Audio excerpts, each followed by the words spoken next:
pessoal, bom dia a todos. Bom dia. Sejam todos muito bem-vindos mais uma vez nesse momento que é especial, né, da nossa manhã de sábado. Vamos orar, agradecer ao Senhor por mais essa oportunidade, né, que Ele nos dá de estarmos aqui. E Ele já se faz presente, né, como sempre esteve, né? Nós estamos aqui, estamos debaixo de uma promessa, onde Ele falava que aonde estiver 2 ou 3 reunidos em meu nome, ali eu estarei. Isso é algo que Ele afirmou para nós, né? Então, todas as vezes que nós nos reunimos, né, para louvar o Senhor, para estar, né, com o nosso pensamento nele, Ele se faz presente, como sempre esteve em todas as nossas reuniões. Então, vamos fazer oração e eu gostaria de fazer 2 orações específicas nesse início de estudo. A primeira oração, que é aquela que nós sempre apresentamos, né, os nossos irmãos que estão enfermos. A gente às vezes cita o nome de alguém específico, mas a gente sempre apresenta no coletivo, né, para que o Senhor visite, né, os lares, para que o Senhor visite os hospitais, aonde há, né, um filho dele, né, enfermo, para que haja cura, para que todo diagnóstico negativo seja revertido, para que haja consolo dos corações enlutados, né? Porque a gente não foi criado para isso, para essa separação. Então, por mais que seja, né, glorioso saber que a pessoa terminou a sua carreira aqui e que está com o Senhor, mas a gente foi criado para ser eterno, então a gente sente, né? E existem muitos irmãos nossos, né, que estão enfrentando esse momento de luta, onde só o Espírito Santo pode confortar, pode consolar, pode dar força. Então a gente também apresenta. Então nesse primeiro momento, nós vamos estar orando por essas pessoas. Gostaria de apresentar mais uma vez a Suelita, né, a mãe do Pablo, que nós continuamos orando por ela. Gostaria também de apresentar a vida do meu pai, o Antônio, que vai precisar passar por uma cirurgia delicada, mas Deus é aquele que contempla todas as coisas, né? Possivelmente essa cirurgia será feita já no mês que se inicia, não tem uma data fixa, ainda está prevista para o dia 15, mas a gente já apresenta ele. Eu gostaria de pedir, né, que vocês sempre nas orações lembrem desse nome e estejam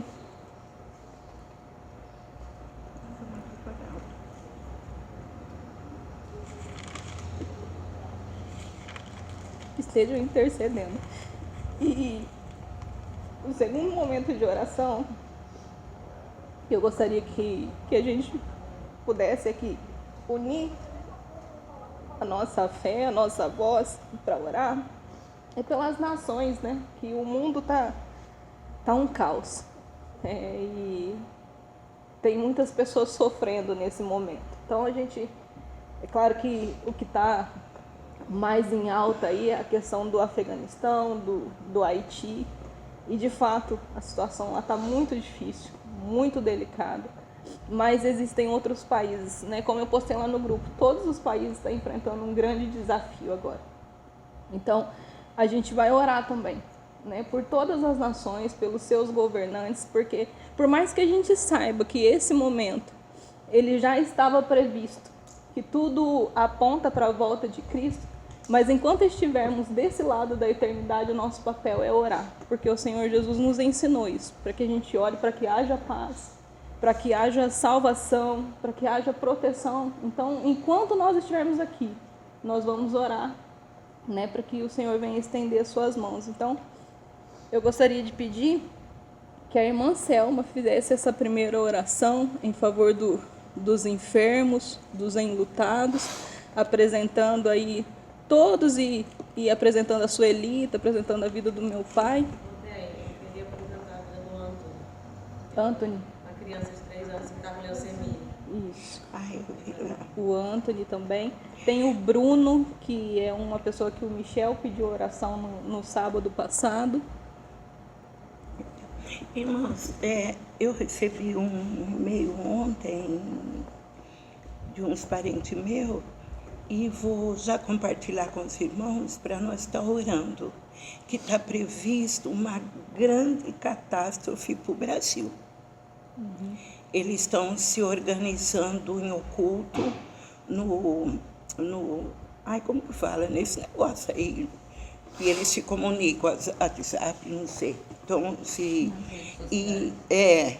por rede social, e já está tudo organizado. Diz que não vai ser mais tipo daquela greve que teve de caminhoneiro, não. Que o negócio agora é para parar o Brasil. Então, estavam até falando para a turma, para quem puder, fazer estoque de coisa que nem água vai ter. Vão parar por completo. Falei, meu Deus, mas será que é verdade isso? E eu perguntei umas 2 vezes. Estou com o celular aqui, eles falaram que é o que foram informados por pessoas como, citaram até nome, Sérgio Reis, que é aquele artista, e uns outros, que eles começaram a passar para a família, e nisso, agora eu não sei. Se os irmãos perguntar para mim se é verdade, eu não sei. É o que eu fui informada. Então, já que estamos nessa guerra, o Senhor dá vitória para o Afeganistão, para o Haiti. Vamos pôr o Brasil junto. Sim. Misericórdia, é o lugar que a gente vive, temos família. Eita, pronto, só faltava, né? Orar só por faltava. todas as nações, né? A gente sabe que o mundo vai de mal a pior, mas Deus, desde o início, Ele sempre poupou o seu povo, Ele sempre guardou o seu povo. Então vamos apresentar todas as nações, os seus governantes, né? Então a irmã Selma, ela ora em favor dos enfermos, né? Sentada. Do jeito que a irmã quiser. E aí a Sandrinha, eu gostaria que ela fizesse logo que a irmã Selma encerrar. Meu biscoito. Logo que a irmã Selma encerrar orando pelos enfermos, eu gostaria que a Sandrinha fizesse essa oração em favor de todas as nações. Ai, irmãos, não é oração, é clamor, hein? Vamos lá. Amado Deus, Pai Celestial, Pai do meu Senhor e Salvador Jesus Cristo, eis-nos aqui, Senhor, com todas as nossas limitações, com todas as nossas faltas, Senhor, pedindo para que o Senhor use de misericórdia, use de compaixão, use de benevolência, como o Senhor sempre tem usado, Pai. E a Ti nós apresentamos agora os enfermos, Pai, nas Tuas mãos. Senhor, o Seu Antônio, Papai, que está prevista essa cirurgia, vai na frente, Papai, trabalhando naquele bisturi, trabalhando naquela anestesia, trabalhando na mão daqueles médicos, na mão das enfermeiras, naquelas medicações, Papai. Deus grande, fortalece o organismo do Teu Filho, para que tudo do outro lado corra para a glória e honra do Teu nome, e que mais uma vez as Tuas filhas venham contar a vitória. Senhor, alcança o Anthony, alcança, Senhor, querida Sueli, alcança, Senhor, essas pessoas carentes, necessitadas, aflitas, lamanabaixou, machucadas, Senhor, enfermas, Jesus querido. Oh, vai dando a vitória, meu Pai. Visita-nos da raiz do cabelo à planta do pé, blindando-nos com o sangue de Jesus. Aqueles que estão enlutados, que perdeu seus familiares, vai consolando, confortando, Papai. Pai, guarda o Teu povo, guarda os Teus escolhidos que aqui estão reunidos nesta manhã. Cada família, cada filho, cada pai, cada mãe, Alamanai, Surianda. Oh, Senhor, nos alcança pela Tua bondade, Pai. É o que nós clamamos em nome de Jesus.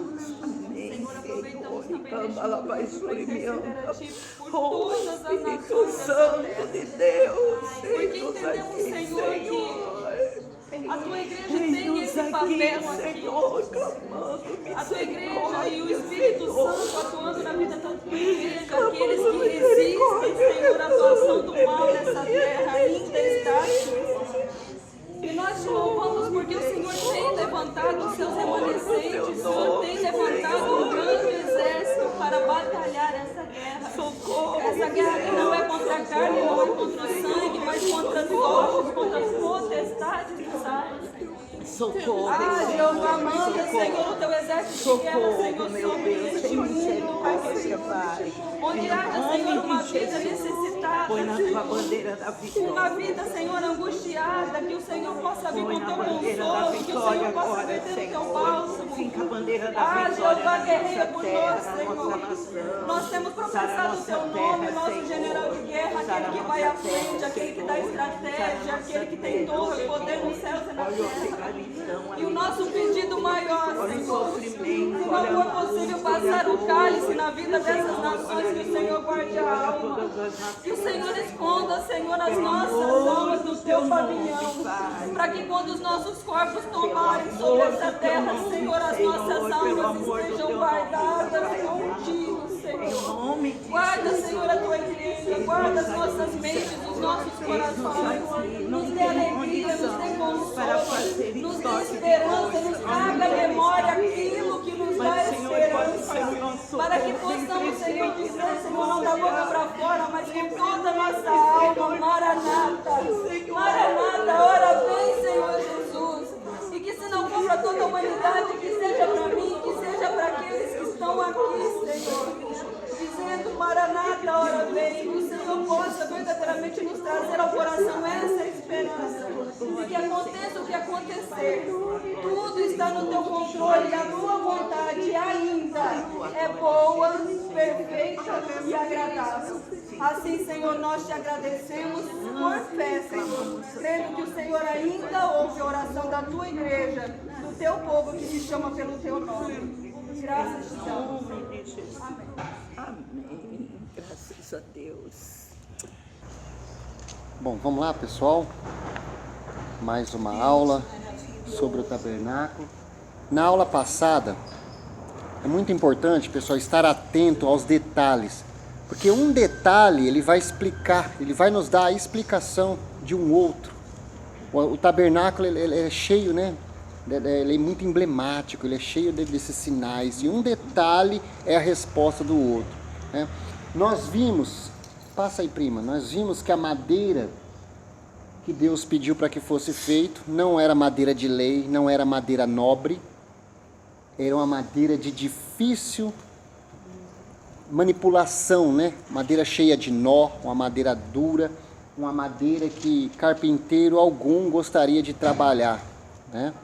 E essa madeira ela representa a nossa humanidade, a nossa vida, né? Como nós somos imperfeitos, perceba, olha, cheia de curvaturas, né? Somos imperfeitos, somos de dura cerviz, representado pela madeira. Deus podia falar para Moisés, olha, colha madeira nobre do Líbano, mas não, ele preferiu aquela madeira, né? O outro detalhe foi os metais, né? Nós vimos o ouro, né? O ouro, ele fala da glória de Deus, tá? Se vocês prestarem atenção, se vocês estudarem o Apocalipse, nas visões de João, quando ele vê a Cidade Santa, ele não vai mais falar de prata e bronze. Nós vimos também que a prata, ela simboliza o quê? Redenção, resgate, né? Resgate, redenção, nós vimos que havia um preço, né? O homem, ele pagava um preço, a mulher, ele pagava um outro preço, né? Tudo tinha um preço, resgate, né? Era uma unidade de medida, né? O ciclo do tabernáculo era chamado, né? Uma unidade de medida, e o homem, a mulher, a criança, todos eles tinham um preço fixo, tá? A prata, então, ela fala de resgate. Nós vamos ver no Apocalipse que não fala mais de prata. Quando João vê, né, a Cidade Santa, ele descreve ouro e pedras preciosas, que são símbolo da glória de Deus. Lá não tem mais prata. E nós paramos no bronze. Então vamos ver o que o bronze significa? Bronze, pessoal, sempre que nós lemos bronze na Bíblia, está falando de julgamento. Vamos para a primeira referência, Juízes. Juízes 16.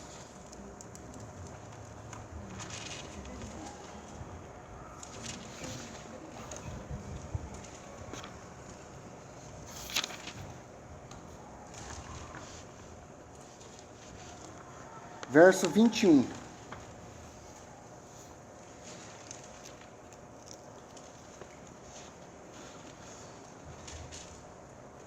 Livro de Juízes, no capítulo 16, verso 21, vai dizer assim: os filisteus o prenderam, furaram seus olhos e o levaram para Gaza. Prenderam-no com algemas de bronze e o puseram para girar um moinho na prisão. Outra referência importante, essa vocês anotam para vocês lerem em casa, é 2 Samuel 3:34.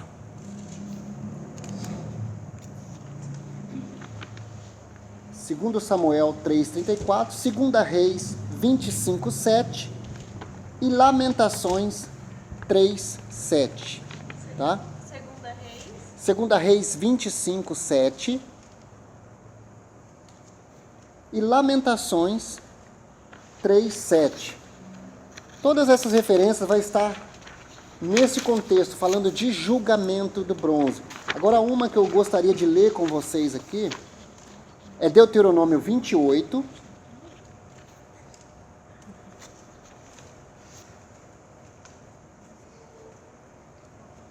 verso 23.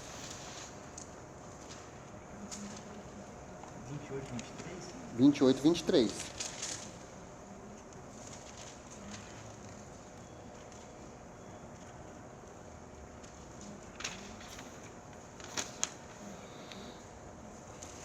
Esse texto de Deuteronômio 28, ele está num contexto onde Deus, ele chama o povo, né, orienta o povo a questão da obediência, as implicações da obediência, né, o resultado da obediência gera bênção, claro, e o resultado da desobediência, as implicações da desobediência. E aí no verso 23 ele vai dizer assim, ó, para aqueles, né, que não obedecem, né, as implicações. O céu sobre a sua cabeça será como? Olha só, tá vendo? Juízo, julgamento.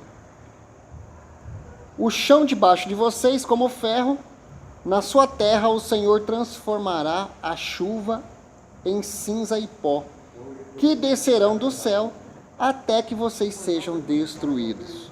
Então, olha lá, ó, as implicações, né? O resultado da desobediência será um julgamento. O céu sobre a sua cabeça será como bronze. Essa mesma referência também está em Levítico 26, a partir do verso 14. Tá bom, pessoal?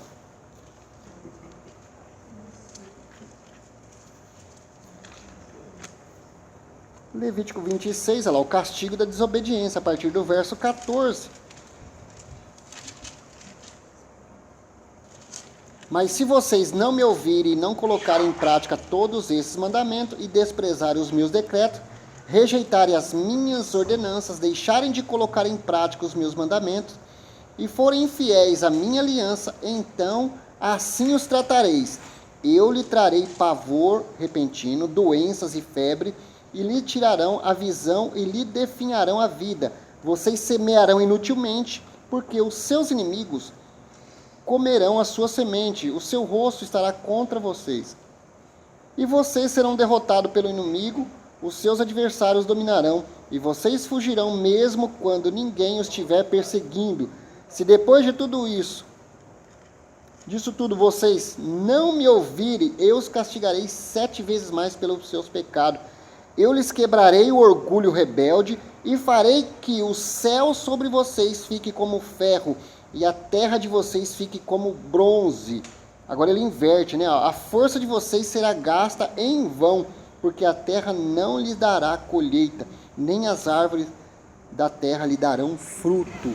Perceba, mais uma referência, né? Tudo no tabernáculo, pessoal, ela tem um significado, tá? Tudo tem um significado. Nós lemos Hebreus 8 e 9, né? Foi a primeira referência, porque aponta para Cristo, mas aonde está mostrando que aponta para Cristo? Hebreus 8 e Hebreus 9, né? Que foi os nossos textos de referência. Nós lemos o capítulo inteiro, que tudo ali no tabernáculo era sombra de Cristo. Estava apontando para uma nova aliança que ia ser realizada em Cristo Jesus. Beleza, pessoal? A respeito do ouro, da prata, do bronze.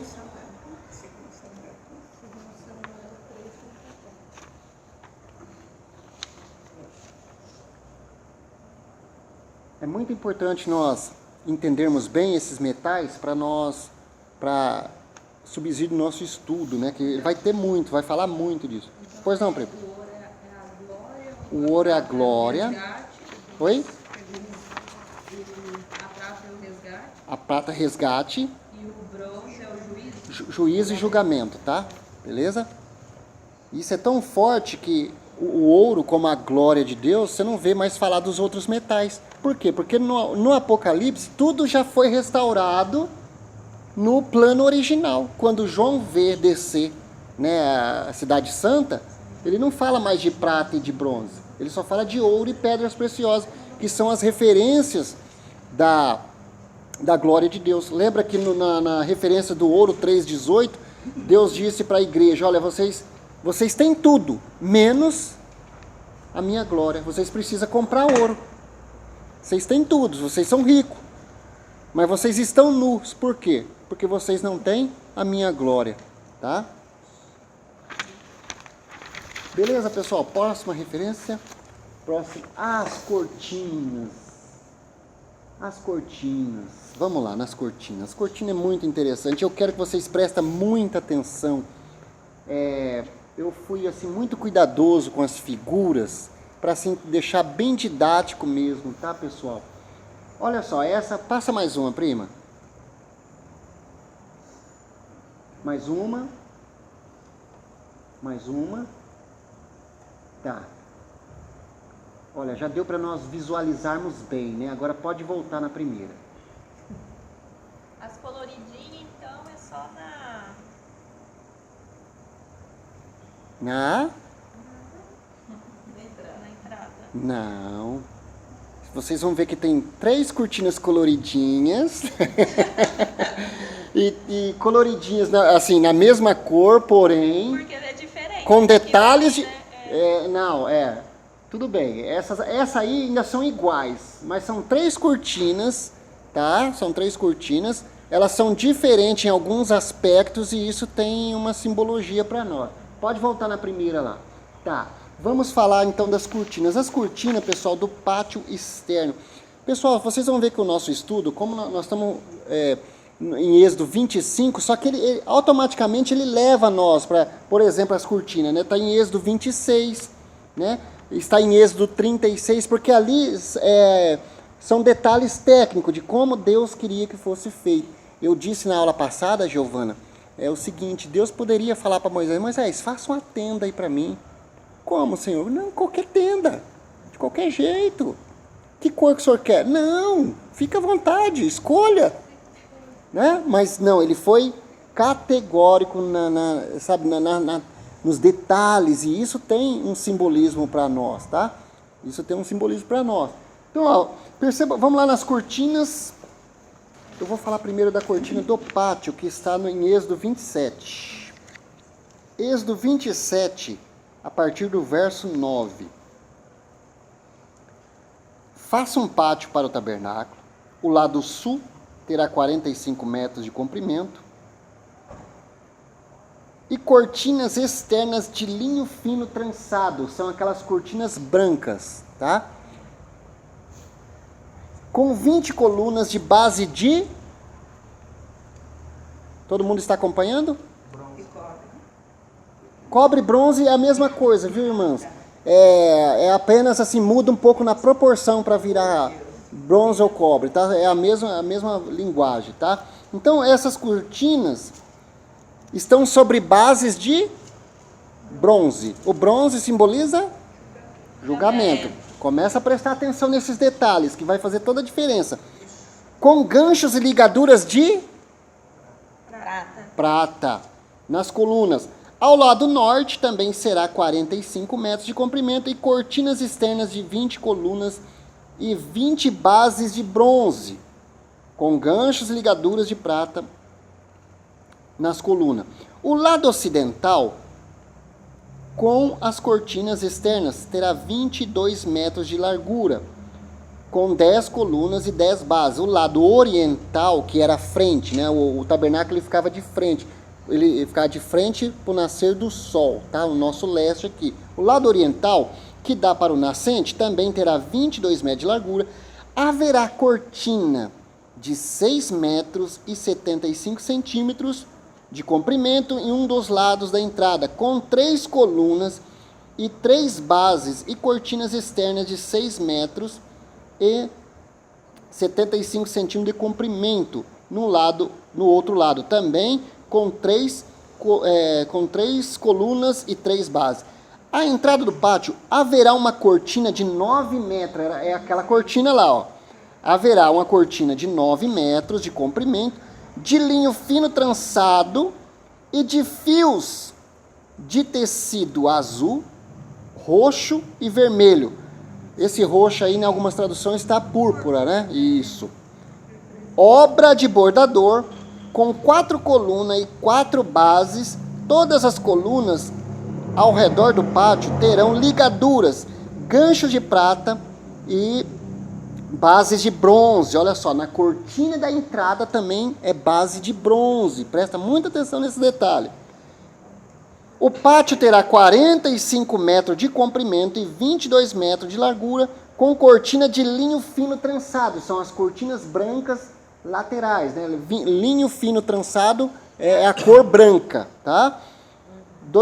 22 metros de altura, com bases de 2 metros e 25 centímetros de altura, com 2 metros e 25 de altura, tá? E bases de bronze, ó, mais uma vez o bronze. Todos os utensílios para o serviço do tabernáculo, inclusive todas as estacas da tenda e as do pátio, serão feitos de bronze. Vocês perceberam os detalhes dessa cortina, né? Essa cortina da entrada. Agora vamos falar de outra cortina para nós entrarmos nas cores. Essa que você falou, desculpa, é da cortina da entrada? Da entrada do pátio. Da parte externa. Do pátio externo. Esse pátio externo, nós vamos chegar lá, mas todos poderiam ter acesso, todos, tá? Agora vamos para outra cortina, que é essa. O frio, o côvado, ele é o mesmo, ele é em centímetros como para nós? O côvado. Porque a maioria das traduções Tá fala côvado. gente, qual que era a unidade de medida? Ó, era daqui até aqui na ponta do dedo médio, ó. Era um côvado. Aí, isso aí é muito relativo. Tinha côvado que media 44, 45, 46, 50. Essa minha, eu gosto dela por isso, que ela já traduziu essa medida, tá? Ela já mediu essa medida. Então, é daqui do cotovelinho até aqui o dedo médio. Essa medida aqui é um côvado, tá bom? Beleza, mãe? Selma? Entendido aí, irmã Selma? Vamos lá, já que nós prestamos bem atenção nos detalhes da primeira cortina da entrada, agora nós vamos falar de mais 2 cortinas, tá? Que estão no tabernáculo, que também é chamada de véu. Essa está em Êxodo 26, a partir do verso 31.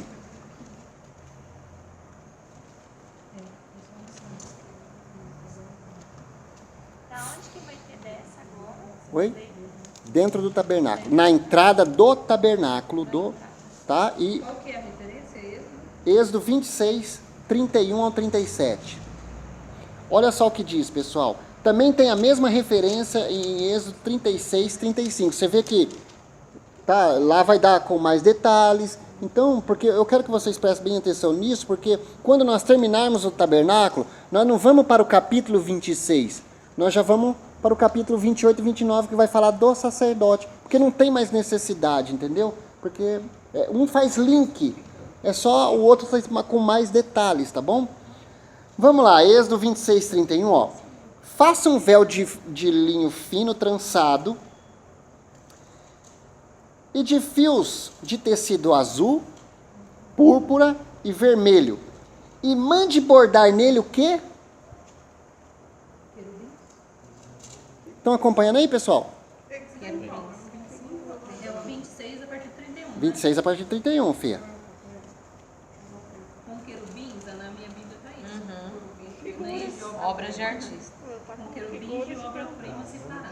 Tá, obra tecida ao redor com colar de cota de malha. É ruim que cada Bíblia tem uma. Oi? Não, olha só. Está aqui falando que trabalho, tem querubins que deverá ser feito. Isso. Olha só. Muda, pessoal. Muda apenas assim a forma da tradução, mas a ênfase está em quem? No querubim, não é isso? Ó, faça um véu de linho fino trançado de fios de tecido azul, púrpura e vermelho e mande bordar nele querubins, tá? A ênfase aqui é querubins. Agora a tradução, obra de artista, obra tal, aí muda um pouquinho de tradução para tradução. Mas a ênfase é querubins.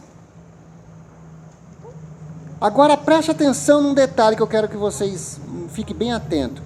Na cortina da entrada do pátio tinha querubim? Não. Por quê? Todo mundo podia ir. Hoje a Giovana tá, hoje ela tá. É que eu tô animada. Tá animada? Isso daí é pra galera. Vou pra galera. Legal, boa. Olha só, já havia um querubim. Agora, por que querubim? A pergunta que eu vou jogar pra vocês. E como eles sabiam como era o querubim?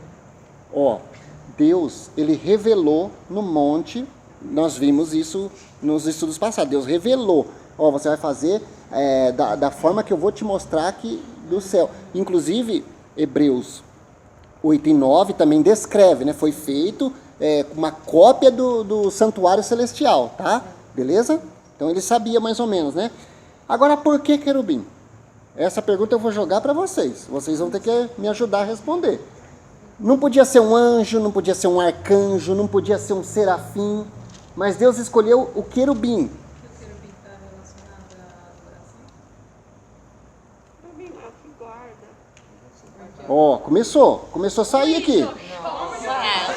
Começou a sair aqui. O querubim é o bichão da galera. É o líder. Guarda É os porque ele- portais celestiais. Porque o trono do Senhor é em volta cheio de querubins, né? Não, serafins. Gente,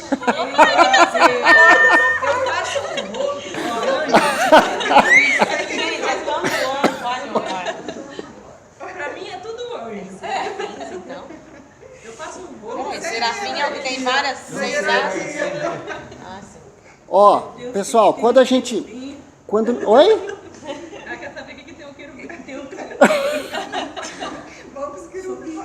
Olha só, a Josi chutou assim, bateu na trave e voltou. Quase fez o gol. Quase fez o gol. Pessoal, quando nós estudamos angiologia, nós vamos chegar lá, tá? Angiologia, guarda aí, viu, Giovana? Quando nós chegarmos em angiologia, nós vamos ver que há uma hierarquia dos anjos. Hebreus 1,14 fala que os anjos são o quê? Mensageiros, ministros mensageiros. O que é um mensageiro? Aquele que traz uma mensagem. Lembra em Daniel 10, quando Daniel começa a orar para Deus, ele chegou à conclusão, estudando os livros do profeta Jeremias, que já havia o tempo do cativeiro, estava se cumprindo. E ele queria uma revelação. Falou, eu preciso buscar um entendimento disso. Ele começa a orar. Aí o anjo diz para ela, no momento que você começou a orar, saiu a resposta, eu vim trazer. Só que houve uma batalha no céu. E eu precisei da ajuda de quem? Miguel era quem? Arcanjo.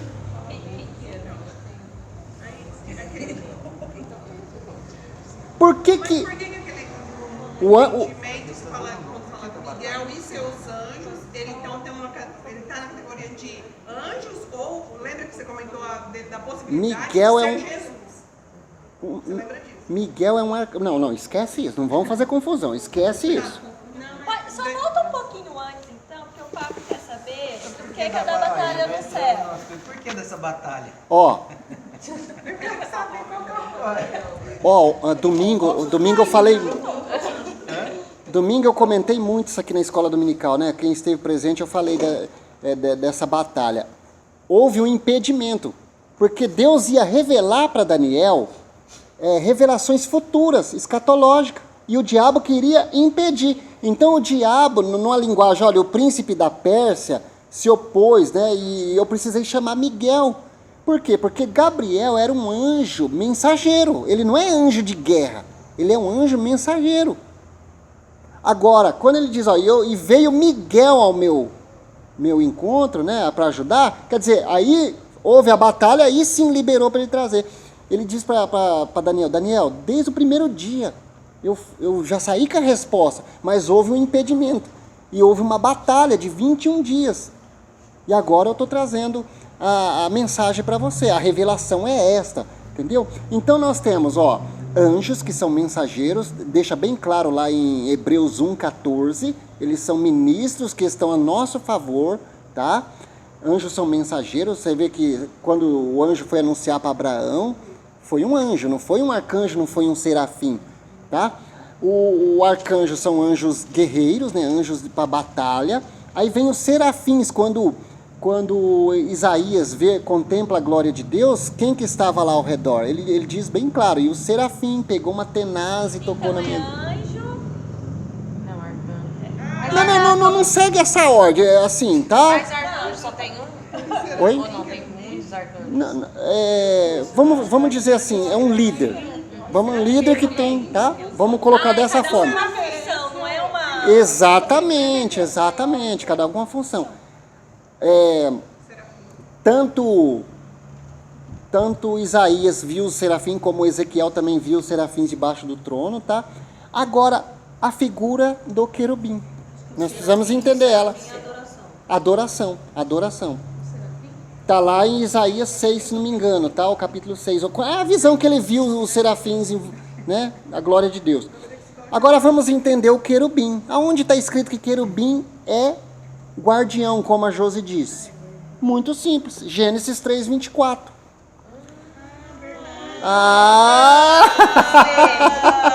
Gente, eu já falei para vocês, vamos pegar o pincelzinho, a lupa, as nossas inchadinhas. Lembraram agora?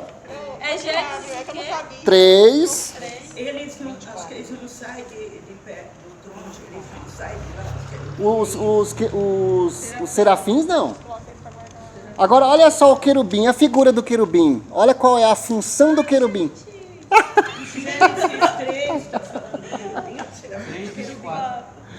3:24.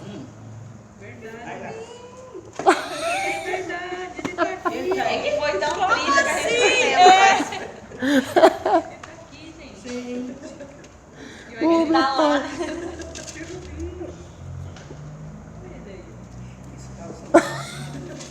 Essa foi boa, viu? Já para tirar a dúvida, onde que entra a figura do Miguel?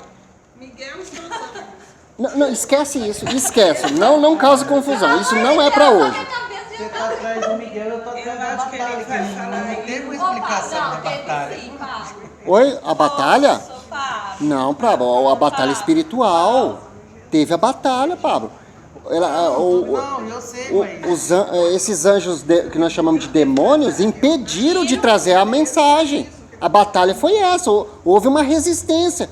É tipo assim, não, você não vai levar essa informação. E precisou ter um... Mas eu quero saber como foi a batalha. Ah, não, aí você já tá forçando a amizade. Como é que foi? Quem venceu? Que espada que usaram? Qual o escudo? Você está falando, essa batalha aí, é batalha que se enfrenta, a batalha do mal contra o bem. O mal não queria de maneira nenhuma que a resposta do bem viesse até Daniel. A batalha é essa. Essa guerra nos ares, batalha de espiritual. Espiritual, Desses aí a gente não vê, mas ainda hoje tem. Quando você pega uma benção, as rosas do mal ficam lutando ali para você. Exatamente.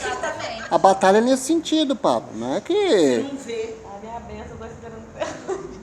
Oi? Então, mas ela já foi liberada. Não, e você pensa que não há, não? Há. Eu acho que a do Pablo é que a questão assim, como que um demônio ele tem poder sobre um anjo?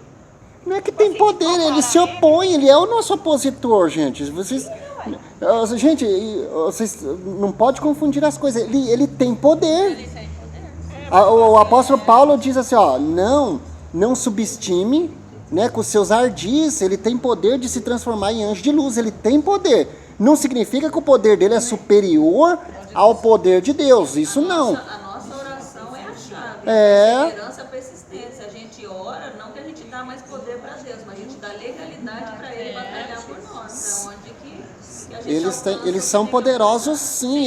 Eles têm, gente. Fala assim, numa situação Deus envia o anjo, em outras, próprio Deus se levando do seu trono e vai... Pessoal, a epifania que você está falando, tá? Epifania. Pessoal, a Bíblia está numa linguagem humana para nós entendermos. É uma linguagem que eu consiga compreender, tá? Não significa que nossa, Deus se transformou. Não é isso, é uma linguagem para nós entendermos. Você cita aquela parte de Moisés quando fala o anjo, que você citou, acho que até na aula anterior. Sim. O anjo, que na verdade era o Senhor. Era o Senhor, era uma representatividade, sabe? Uma representação de Deus, tá? Porque a própria Bíblia diz, ninguém nunca viu Deus e sobreviveu. Ninguém nunca o viu, entendeu? Quando Moisés disse, Senhor, me mostra, eu quero ver você. Ele falou, não, você não pode. Nesse corpo seu, esse corpo corruptivo, você não tem condições de me ver. Tanto é que ele passou pela fenda da rocha e cobriu com a mão. E diz que Moisés viu apenas a glória. É uma linguagem, pessoal, para nós entendermos. Né? Poxa vida, Deus é um ser de 2,30 metros, forte, musculoso, com uma espada desembainhada. Não, é uma figura de linguagem para nós entendermos. Vocês têm que separar isso, tá? Beleza? Aqui, no caso, essa figura, ela representa a autoridade, né? Exatamente, autoridade. Nós vimos isso quando Josué também, ele viu que o anjo desembainhou, era um sinal, quando alguém chegava próximo de uma pessoa, né? Eu estou indo de encontro a uma pessoa. Se ela desembainhasse a espada, já era sinal que ela estava vindo para a guerra. Ela não estava vindo num sentido de animosidade, não, era de guerra. Josué, ele viu isso, ele caiu de joelho. Então, são representatividades de Deus, pessoal, vocês têm que entender isso, tá? A Bíblia ela está numa linguagem para que nós possamos compreender, tá? Beleza? Uma linguagem humana. A figura do querubim, então, vocês já mataram aí, né? Deus, quando Adão e Eva pecam, né? Deus lança um julgamento, olha o bronze aí, um julgamento sobre eles. Vai ser assim, assim, assim, assim. E para eles não retornar, colocou o quê? Querubins com espada inflamada, né? Guardando o jardim do Éden.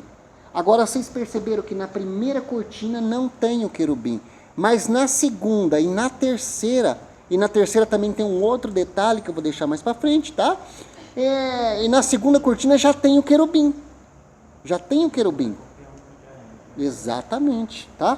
Então, voltando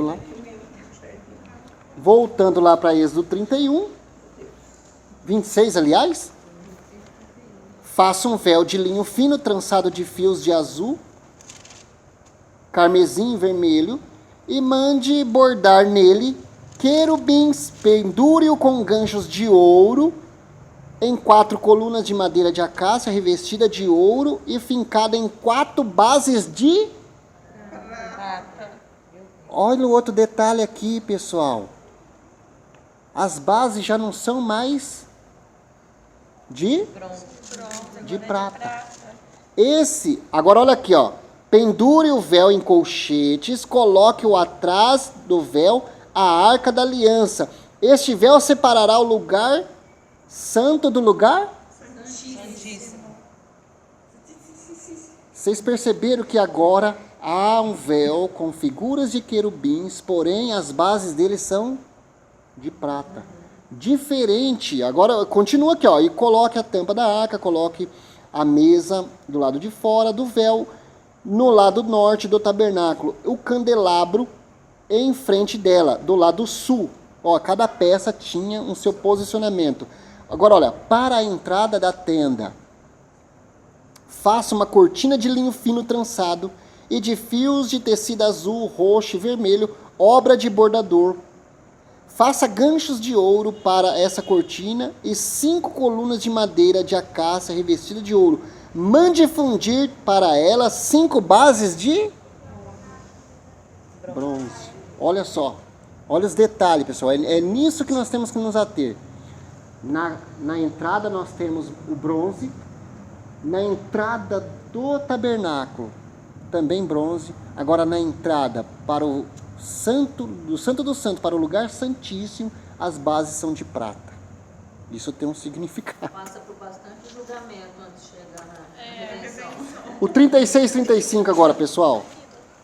Êxodo, nós estamos em Êxodo, tá? 36, Aí 35. no 37 aí eu vi falar madeiras de cetim. Quer dizer Cetim que é acácia, mesma coisa. Mesma coisa. É bom, foi bem bom você ter lembrado, eu tinha esquecido desse detalhe. Acácia e cetim é a mesma coisa.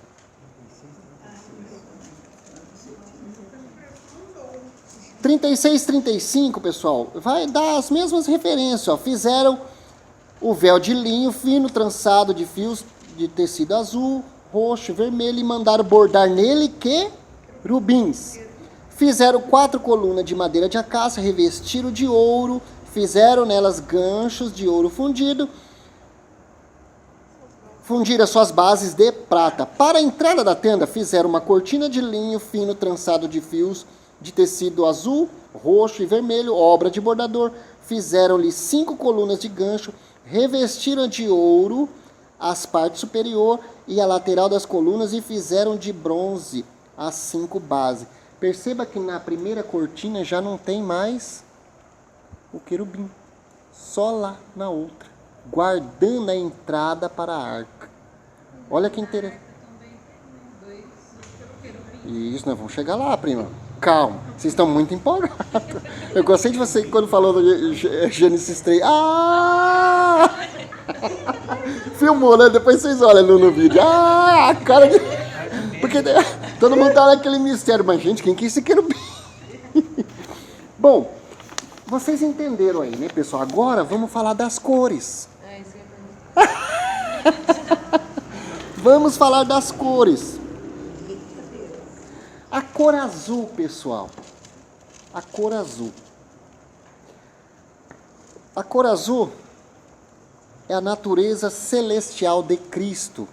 Jesus disse que ninguém, homem algum, subiu ao céu, senão aquele que de lá desceu. Essa cor azul significa que a nossa redenção, ela viria do alto, tá? As referências para nós estão em 1 Coríntios 15, 47.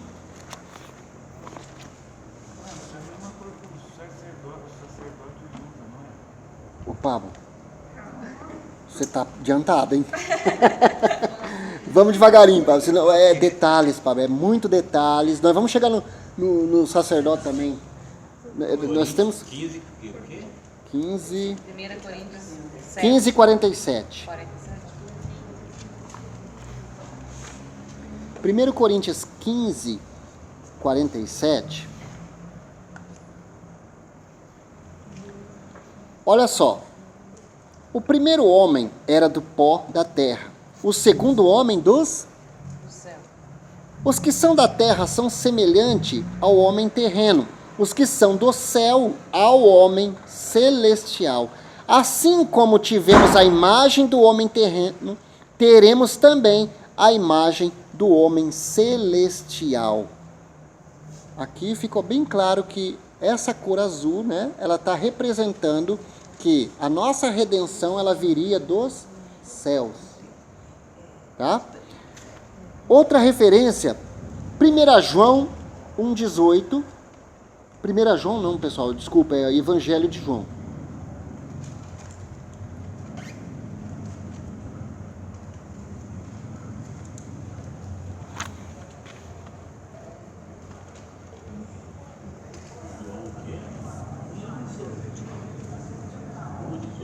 O 1,18. Evangelho, segundo escreveu João, capítulo 1, verso 18. Ninguém jamais viu a Deus, mas o Deus unigênito que está junto ao Pai o tornou conhecido. Mais uma referência, né, que a nossa redenção viria dos céus. Ninguém jamais viu a Deus. Ninguém jamais viu Deus. Mas o Deus, né, o Deus unigênito, o Deus Filho, que está junto ao Pai, o tornou conhecido. Outra referência, João 3,13.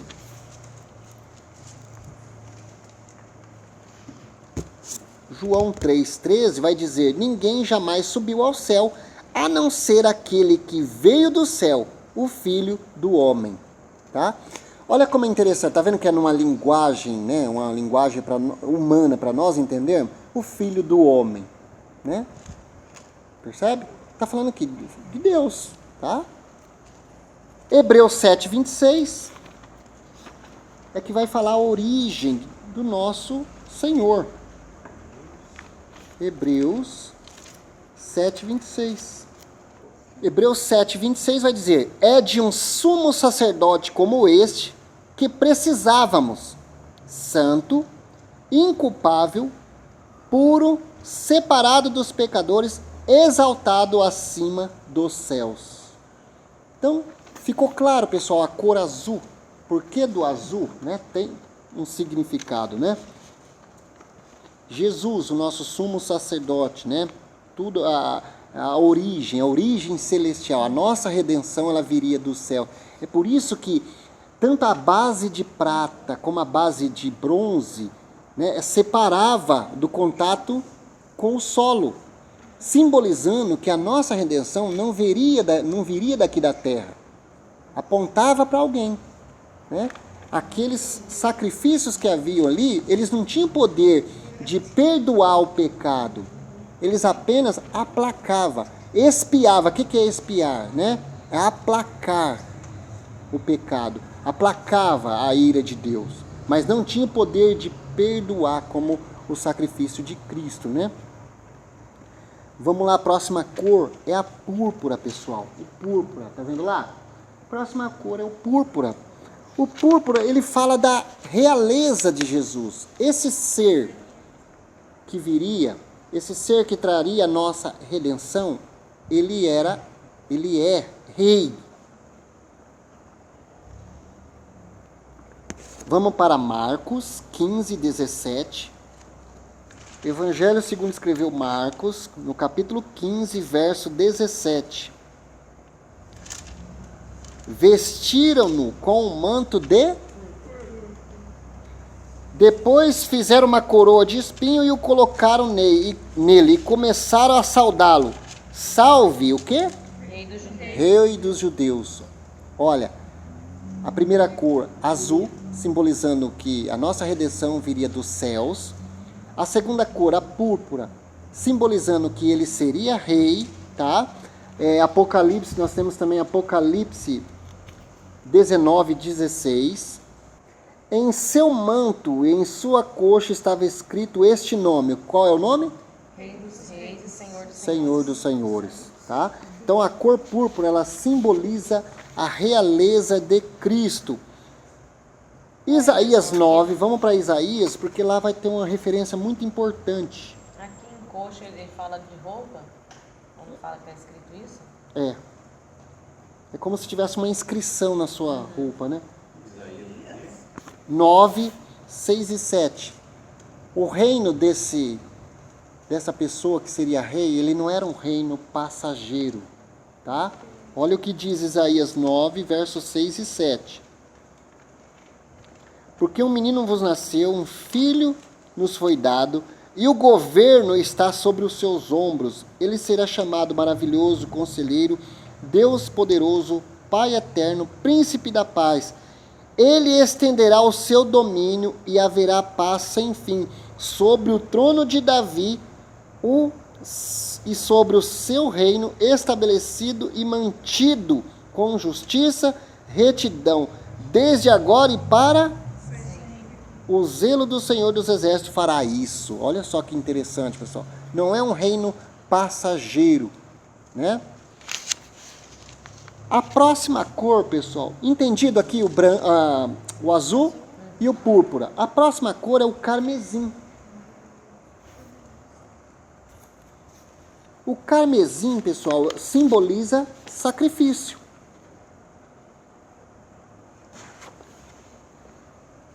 Número 19:6. Esse aqui, pessoal, é um sacrifício específico da novilha. Vocês já ouviram falar da novilha vermelha? O sacrifício da novilha vermelha. Vocês têm uma ideia, se o terceiro templo for reconstruído hoje lá em Israel, ele não pode ser inaugurado enquanto não fazer esse sacrifício aqui. Só que não é uma novilha qualquer, não é uma vaquinha vermelhinha qualquer. Ela tem também uma característica. É interessante isso aqui. Nós vamos entrar nela. Oi? Ainda tem? O quê? Novilho vermelho, será? Essa aqui não. Essa aqui, pra vocês terem uma ideia, eles estão trabalhando a genética dela. Porque ela tem que ser completamente vermelhinha. Não pode ter um fiozinho de outra cor, preto, branco. Naquele tempo tinha. Se não me engano, pessoal, foram poucos os sacrifícios realizados dessa natureza aqui. Foram poucos. Simbolizando. Não, eu não vou falar mais, não. Chega. Chega. Essa cor simboliza o quê? Porque as outras simbolizavam a realeza, sacrifício. O carmesim é sacrifício, o sangue. Qual é a referência que eu falei? 19:6, olha só. O sacerdote apanhará um pedaço de madeira de cedro, hisopo e lã vermelha e atirará ao fogo que estiver queimando a novilha. Olha só, a cor vermelha, sacrifício. Mais uma referência, Levítico 14. Levítico 14, verso 4. O sacerdote ordenará que 2 aves puras, vivas, um pedaço de madeira de cedro, um pano, que cor? Um pano vermelho e um ramo de hisopo sejam trazidos em favor daquele que será purificado. Mais uma referência da cor carmesim, o vermelho, tá bom, pessoal? Aí nós temos Hebreus 9, o 11 a 14, que vai falar também, vai falar a respeito de sacrifício, o verso 19, o 23 e o 28 de Hebreus. E também Apocalipse 5. Vamos ver Só repete aí, só a referência do Hebreus para anotar. Hebreus 9, verso 11 ao 14, depois o verso 19, o 23 e o 28. Apocalipse 5, do verso 9 e 10. E eles cantavam um cântico novo. Tu és digno de receber o livro e de abrir os seus selos, pois foi morto e com teu sangue, olha lá, o vermelho aqui de novo, ó, compraste para Deus gente de toda tribo, língua, povo e nação. Tu o constituíste reino e sacerdotes para o nosso Deus, e eles reinarão sobre a terra. Beleza, pessoal? E o interessante dessa cor carmesim, essa cor ela vinha de um verme com o nome de Cocos ilicis. Olha só, Cocos ilicis, era um verminho. Você extraía essa cor vermelha, essa cor carmesim, você extraía do vermezinho. Mas assim, esse novilho muito, na época tinha o quê? Qual que é a diferença lá? Fazia dos outros e fazia desse, quando ia fazer um sacrifício específico, que era a expiação, assim? A resposta está nos próximos estudos. Quantos vermes não precisou, coitadinho? Não. Vocês vão ver a hora que nós entrarmos no incenso, no azeite da unção. Sabe, isso daí é muito interessante a gente ouvindo assim, porque eu estava lendo, quando você lê os primeiros livros lá, o povo ia fazer sacrifício, fazia igualzinho Deus pedia, né? Ô meu pai, quantos bichos que não morriam, que mau cheiro de sangue ficava naquele lugar. Bom, vamos pra frente. Pessoal, o azul, a natureza de Cristo, que ele viria dos céus, a nossa redenção viria dos céus. O púrpura, esse ser que traria a nossa redenção, ele seria rei e o seu reinado era um reinado perpétuo. O carmesim, simbolizando o sacrifício, tá? Agora a cor branca. Perceba que tanto na entrada tinha cor branca, como nas laterais. Na nossa Bíblia está linho fino, né, que é o branco. Perfeição, pureza, a santidade de Deus em Cristo e, obviamente, né, os que são lavados em Cristo Jesus, né? Repete um pouquinho, se não for, irmão. O que, irmã? Cor branca. Perfeição, pureza, santidade de Deus em Cristo e nós que somos lavados no sangue de Jesus, né? Que as nossas vestes se tornam brancas, né? Através do sangue do Cordeiro. Olha, só uma pergunta. Dessas que ficam em volta, era só essas que tocavam no chão? Das cortinas, era só essas que tocavam no chão? Que ficaram em volta? Elas ficavam em base de prata, tá? Na cortina da tenda, da entrada, também tinham bases. Mas a base ela era inteiriça, vamos falar assim. Não, é só a base para segurar o pilar que levanta. Isso, naquele videozinho que eu te pedi para você colocar, vai ficar bem nítido assim, que ele está em 3D, vai ficar bem nítido como é que eram essas bases. Porque assim, se a cortina realmente que nem essa daí, que é a branca sobre a pureza, ela encosta realmente na terra, ou não, porque as outras, que nem a da frente, da entrada, ela é suspensa, ela não encosta no chão, né? Eu acredito que essas da entrada também não. Também não. As que ficam em volta, assim, que contorna ele inteiro. Também não. Também não. Porque elas não podiam. Por isso da base. Ela tá? fica totalmente suspensa. E até a questão do sacrifício, porque o sacrifício, nada do sacrifício era feito em terra mesmo, né? Tinha a base que era preparada e ele era queimado sobre. Né? E fala assim, sobre o algodão e tudo, nada era jogado na terra, era tudo em cima do altar para fazer a queima deles também. Tinha os utensílios, não era. Você não pegava com qualquer coisa, era com. Nós vamos chegar lá, pessoal, vocês estão correndo muito, não vamos chegar lá.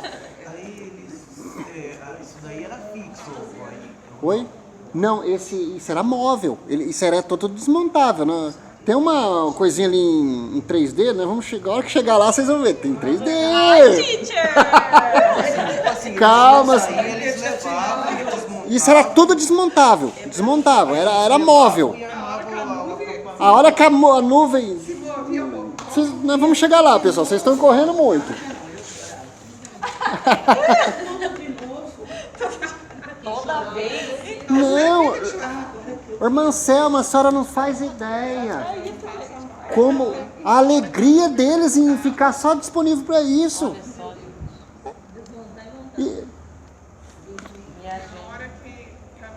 Não, tudo tem um significado, Giovana.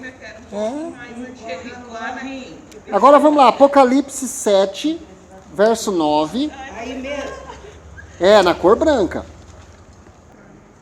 Depois disso olhei, e diante de mim estava uma grande multidão que ninguém podia contar, de todas as nações, tribos, povos e línguas, em pé diante do trono do Cordeiro com vestes brancas e segurando palmas, e clamavam em alta voz: a salvação pertence ao nosso Deus, que se assenta no trono do Cordeiro. Todos os anjos estavam em pé ao redor do trono, dos anciãos e dos 4 seres viventes. Eles se prostravam com o rosto em terra diante do trono e adoravam a Deus, dizendo: amém, louvor e glória, sabedoria, ações de graça, honra, força e poder, seja ao nosso Deus para todos sempre. Amém. Então um dos anciãos me perguntou: quem são esses que estão vestidos de branco? E de onde vieram? Respondi: Senhor, tu sabes. E ele disse: estes são os que vieram da grande tribulação e lavaram as suas vestes e as alvejaram no sangue do Cordeiro.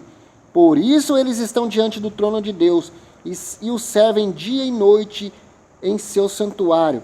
E aquele que está sentado no trono estenderá sobre ele o seu tabernáculo. Nunca mais terão fome, nunca mais terão sede. Não os afligirá o sol, nem queimará o calor abrasador.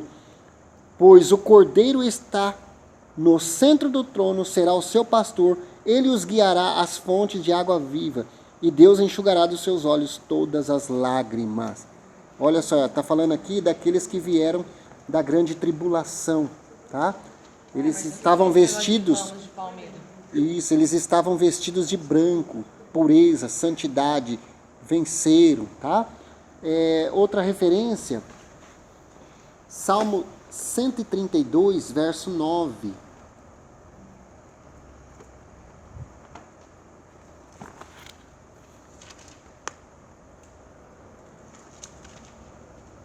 Nós falamos que a cor branca ela simboliza, né, a pureza, perfeição, santidade de Deus. Olha o Salmo 132, verso 9, diz assim, ó: vistam-se de retidão, justiça os teus sacerdotes, cantem de alegria os teus fiéis. Olha lá, mais uma referência à cor branca. Deus veste o seu sacerdote de justiça, como são vestidos os sacerdotes do tabernáculo. Essas referências vocês só anotam, ó. Êxodo 28, 39, que nós ainda vamos estudar, tá? Êxodo 28, 39, Salmo 32, 9, que nós lemos, e Zacarias 3, verso 3 e 4. Êxodo 28 o quê? Êxodo 28, 39. 39. Zacarias. Zacarias 3, verso 3 e 4. Esse texto de Zacarias é interessante, que Josué estava com as suas roupas sujas, tá? Simbolizando assim, uma impureza, não no fato dele ser impuro, e Deus tira aquelas roupas dele e veste ele com roupas brancas. Não, você é um sacerdote. E é assim que Deus faz com todos nós, né? A 1 Pedro, né, diz que nós somos uma geração eleita, né, escolhida, sacerdotes, nós somos sacerdotes, né?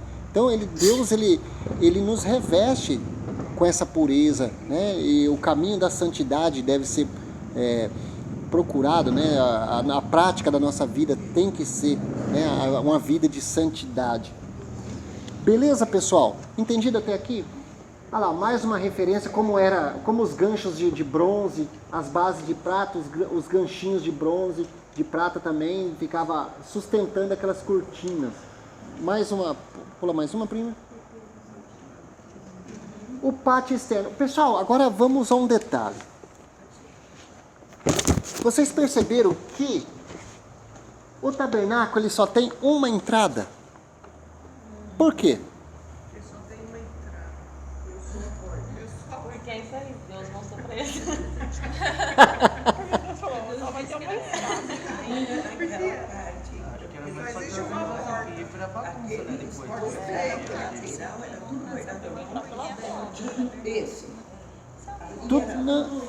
Eu esqueci do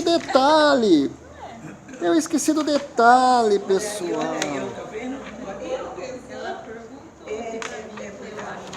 O quê?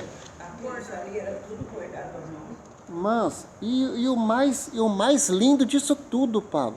Adivinha quem? Você acha que Deus é um... top. Você acha quem que Deus mandou tecer as cortinas? Os levitas? Ah, não, vocês não estudaram isso, gente. Não. Ah, não. Vamos para Êxodo 35. Gente, Deus, olha que interessante. Deus ele falou assim, olha, e os detalhes das obras de artífice ficou com Bezalel, a Oliabe. Agora, as cortinas, Deus falou, não, tem que ser um ser especial para fazer essas cortinas. Ai, 35, 25. Eu já tinha esquecido, ainda bem que a mãe Elza me lembrou.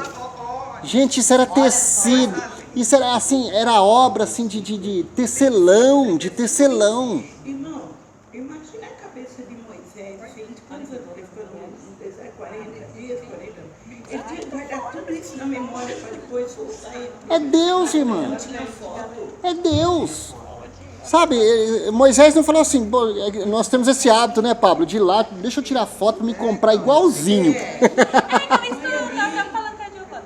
Por exemplo, porque é móvel, né? O capitão monta e desmonta. E se eu montasse uma pecinha errada? errada, o que aconteceria? Não tinha como montar a pecinha errada. Deus, ele deu tudo nos mínimos detalhes. As medidas. É tudo. Nós vamos ver a hora que entrar na mesa dos pães, no candelabro, no altar de incenso. Tinha as medidas corretas. Não tinha como. Mas de onde que é essa peça aqui? É do altar de incenso ou é da mesa dos pães? Não tinha como. Tudo tinha sua medida. Tudo tinha sua medida. A mulher chegou com o manual pronto, só entregou, ó, executa.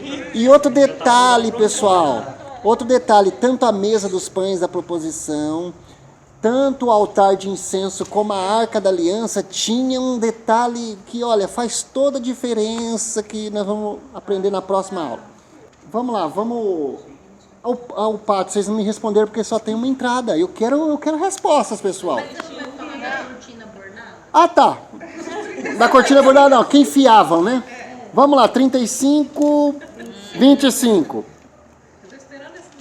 Todas as mulheres... Aí, ó.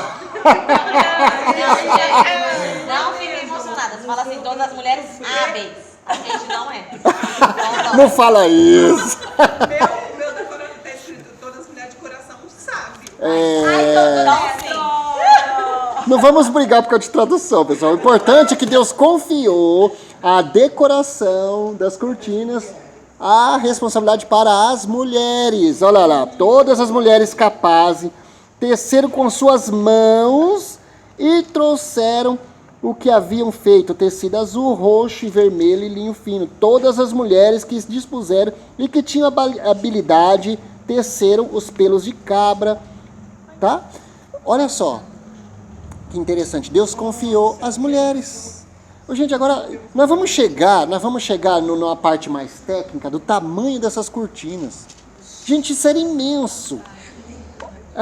Porque o tabernáculo, isso aqui deve ter o quê? Uns 15 metros? Não tem não, né?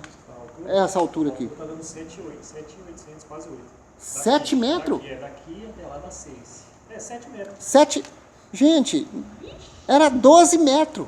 Meu Deus. Isso aqui, ó. Certinho. Parede a parede, aqui é 12. 12 metros a cobertura. Aquelas de cobertura era 12 metros. E a cortina interior, ela era toda bordada com a figura dos querubins. E eram as mulheres, pessoal. Olha que lindo isso. Deus confiou às mulheres. Tá vendo aí, Paulo? A pessoa não pode pegar uma roupa atrás da porta do banheiro. Não vamos pular essa parte, né, Paulo? Se ele soubesse que... Essa mesma referência... Ele não tinha delegado nada mais. Essa mesma referência também está em Êxodo 38. Oi. Se ele soubesse que as mulheres iam virar isso, ele não tinha delegado nada a ela. Fica aí. 38, 23. Serviço pra nós, né? Trabalho demais, cara. Mas é trabalho demais. Ninguém faz, gente. Êxodo 38. É porque é sábado. 23. Aonde que é isso aí? Fala do quê? Ó. Da construção da cortina ainda, ué? Não, olha só que interessante. O 22 diz assim, ó, Bezalel, Deus ele deu um espírito de sabedoria para Bezalel e a Oliabe, né? E o 23, ó, com ele estava Oliabe, filho de Aizamaque, da tribo de Dan, artesão e projetista, e também bordador em linho fino e de fios de tecido azul, roxo e vermelho. E aí nós vamos entrar em outro detalhe. Oi. 38, 23. E o 39, 1. Com fios de tecido azul, roxo e vermelho fizeram as vestes, olha lá, Pablo, ó, as vestes litúrgicas para ministrar no lugar santo, as vestes do sacerdote. Ficou tudo a responsabilidade das mulheres. Gente, agora imagina pegar fio a fio, tecer isso. Imagina o peso dessas cortinas, né? Pra poder... Nós vamos. A Bíblia, gente, a Bíblia descreve tudo isso. Não foi uma peça só única. Isso que eu quero que vocês entendam, pessoal. É esses detalhes. Não era uma peça única. Eram peças que ela tinha uma medida. Ela tinha uma medida 12 metros por 80 centímetros. E ele unia elas de peça em peça, assim, de 5 em 5. Tá tudo discriminadinho. É esses detalhes que eu quero que vocês se atentem. União, tá? Então, nós já demos uma moralzinha aí para as mulheres, né? Né, Pablo? Né? Já demos uma moralzinha para as mulheres, então vamos voltar lá, que agora eu quero a resposta de vocês. Por que que só tinha uma entrada? Meu Deus. Aí, ó.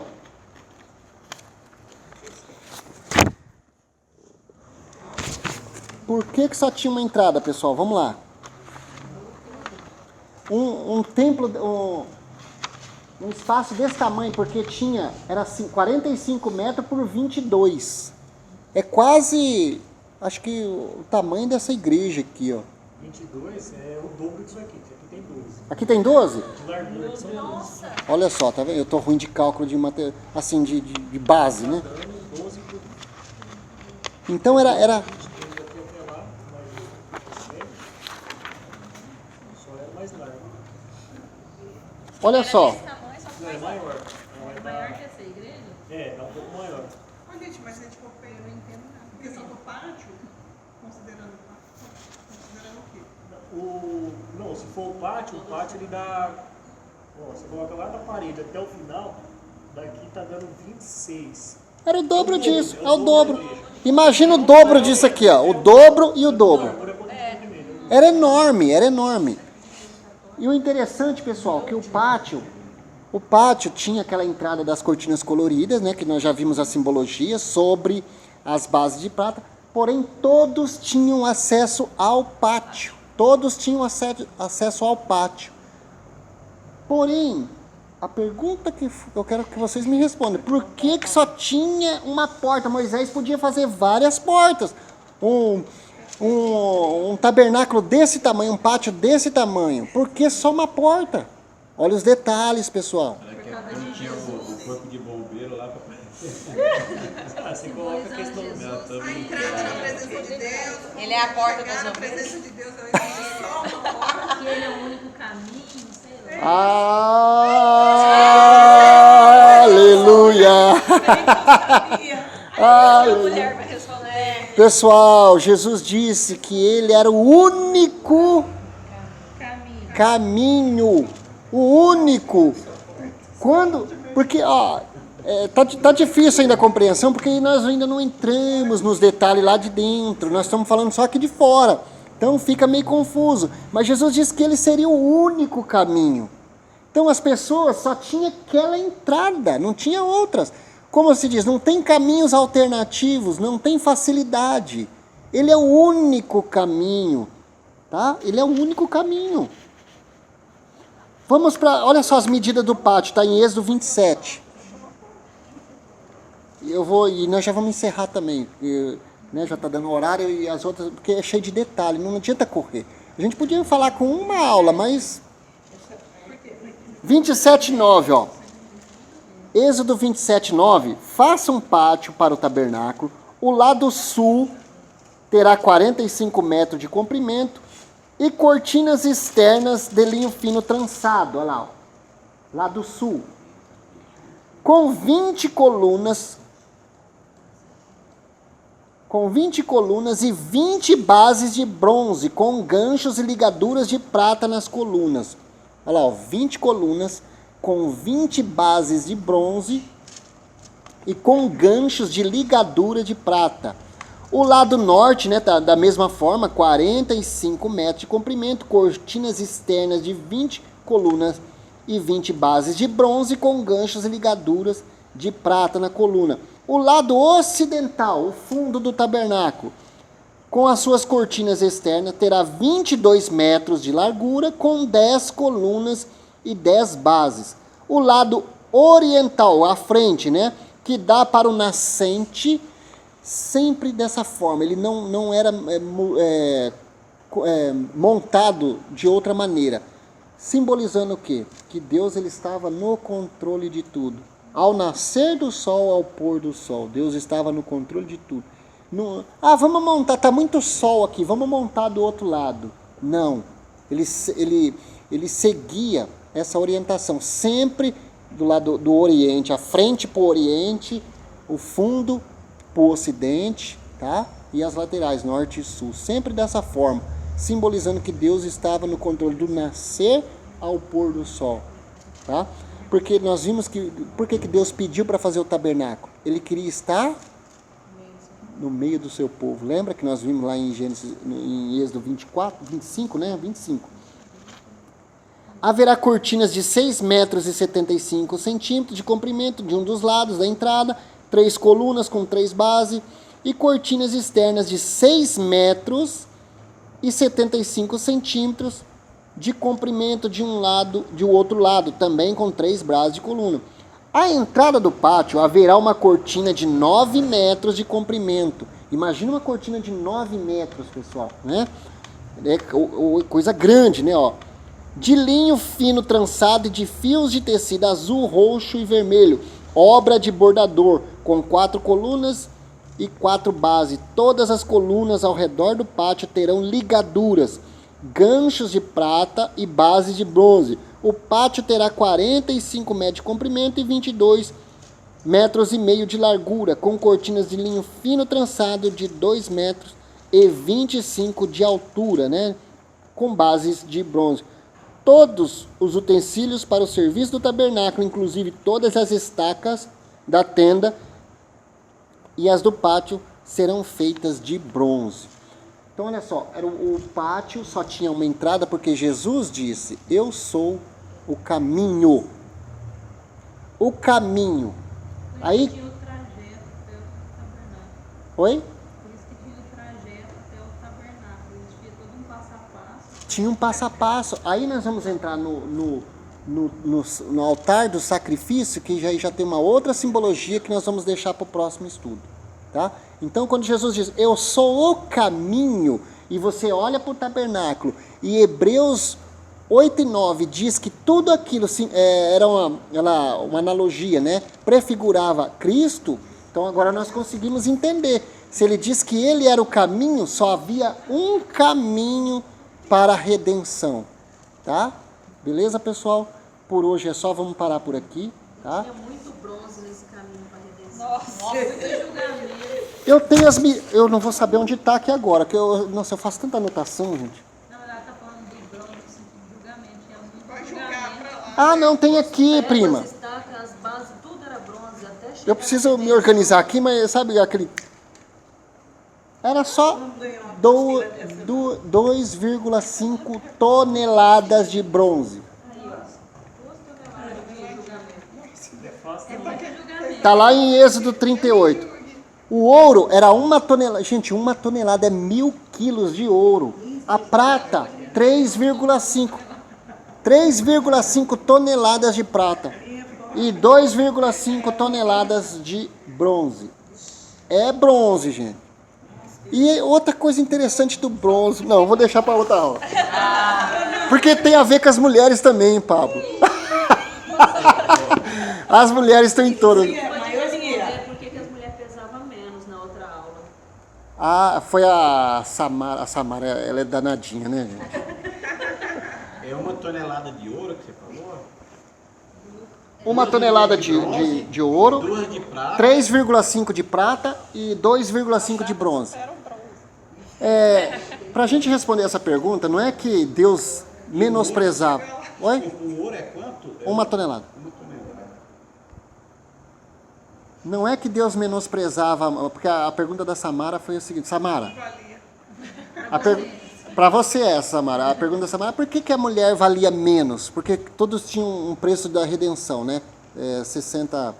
600 gramas de prata para o homem, 300 gramas de prata para a mulher, de crianças de 5 anos até 20 anos era acho que 200 e alguma coisa gramas de prata. E ela perguntou por que a mulher, né?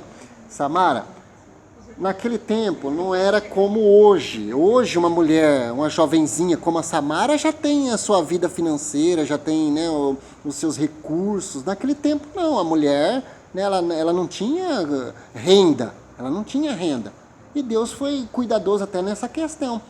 Quem teria que pagar o resgate da mulher seria, né, o marido ou o pai, né, nesse sentido. Então, é justo que o preço seja menos mesmo, né? Claro, né? Não é porque Deus fazia nossa, a mulher é mais inferior, vamos pôr um precinho mais baratinho. Não, não é isso. Naquele tempo, na cultura da época, a mulher não tinha renda, né? Lembra as filhas de Zelofeade, que elas foram, né? Elas precisavam recuperar as terras do pai, porque senão elas estavam perdidas. É nesse sentido, viu, Samara? Não é porque vocês são menosprezados. Vocês viram que as cortinas Deus deixou para o toque feminino, e tem outro detalhe aí que é o toque feminino, mas próxima aula. Só para finalizar aqui, essas quantidades de ouro e prata e bronze, usaria no templo, para a construção do templo, ali onde que usaria? Toda a construção, toda. A construção do templo usaria todos esses... Sim. E toda vez que era sair de um lugar para o outro, tinha que fazer a mesma coisa, né? Como assim fazer a mesma coisa? Tipo assim, esses ouros que fazia parte dos utensílios da construção do Tudo que nós vamos ver no tabernáculo era de madeira revestido de ouro, tudo. A Bíblia dá até o peso, desses materiais. Gente, não era... Olha, é tanto detalhe, gente. Eu vou deixar para a próxima aula. É tanto detalhe. Por isso que tinha bastante detalhe, porque assim ficava fácil para depois a locomoção. Que era de ouro puro, era arco ou a candelabro, que era de ouro puro. Na próxima aula. Deixa eu falar, não é sobre a aula não, mas é sobre não, que eu ainda que eu estava lendo ali. O irmão Emerson, Oi. Será que eu entendi errado?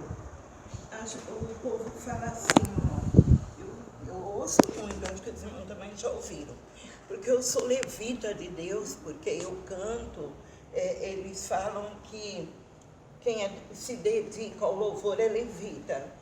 Porém, eu li ontem, eu estava lendo e prestei atenção, que o levita tinha os levitas para fazer um tipo de trabalho, e eu penso que os levitas, então, assim, não iam gostar muito, porque, pelo que eu entendi, o serviço deles era tipo um cooperador diácono, e tinha os que louvavam, tinha os dois cargos.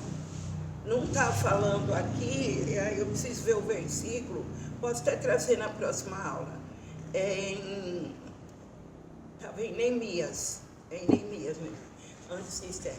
Bem no finalzinho de Neemias, está falando sobre quando houve aquela grande festa que foi restaurado o muro, então ali estavam os levitas e os que louvavam, separou direitinho. E aí diz que houve assim um barulho tão grande de louvor, de júbilo, que se ouviu de longe.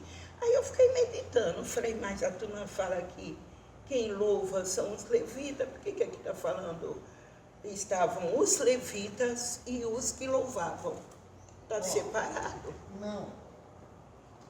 Os levitas, pessoal, era um povo, uma tribo, aliás. Uma tribo que Deus separou exclusivamente para serviço do templo. Tipo de governador. Eu vou ver a referência, eu acho que está em Crônica. Quando Davi faz, ele separa em turnos as famílias. A gente traz melhor na próxima aula.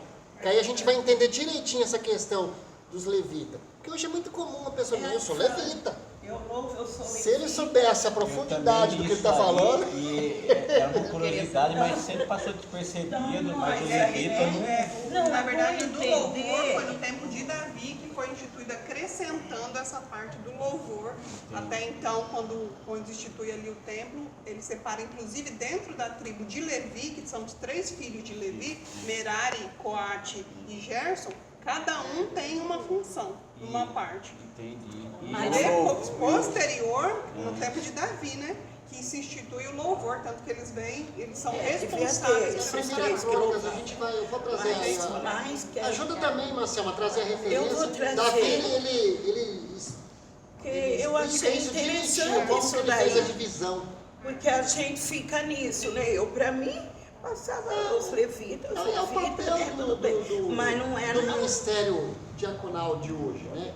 Tem aquele que cuida da porta, tem aquele que eu cuida acho que de outros bem isso aí. detalhes. Davi, ele... Oi? Mas poderia ter 3 lá que foram separados. Esses 3, Levita, filho de Levi. Mas Levita, no geral, depois era. Eu achei interessante isso daí. Era para ser só da tribo de Levi. Agora você adotou. Ah, não. Tá bom, eu trago. Beleza, pessoal? Obrigado, irmão. Então, ó, a próxima aula nós damos andamento no pátio. Agora a gente já começa a entrar para dentro do pátio. Até agora nós falamos das partes externas, o significado, a entrada. Agora já tem um outro significado. Tá bom? Pode ir. Ô, Valdo, faz a oração aí. Senhor, nosso Deus, nosso Pai, na pessoa do teu Filho amado da Cristo, aqui estamos na tua presença, na tua casa, mais uma vez, Senhor, para te agradecer, Senhor, nesse momento, passando, Senhor, aprendendo da tua palavra, Senhor, para edificação, Senhor, das nossas vidas espirituais, para podermos entender, Senhor, as nossas obrigações e as suas ordenanças, Pai. Agora te peço, Senhor, que tu venha abençoar os teus filhos que aqui estão e aqueles que não podem vir, ó Deus, para que a tua palavra possa estar gravada, Senhor, na tábua do nosso coração, para a glória e louvor do teu santo nome e para a edificação das nossas vidas. É o que nós te pedimos de agora para todos sempre. Amém. Amém.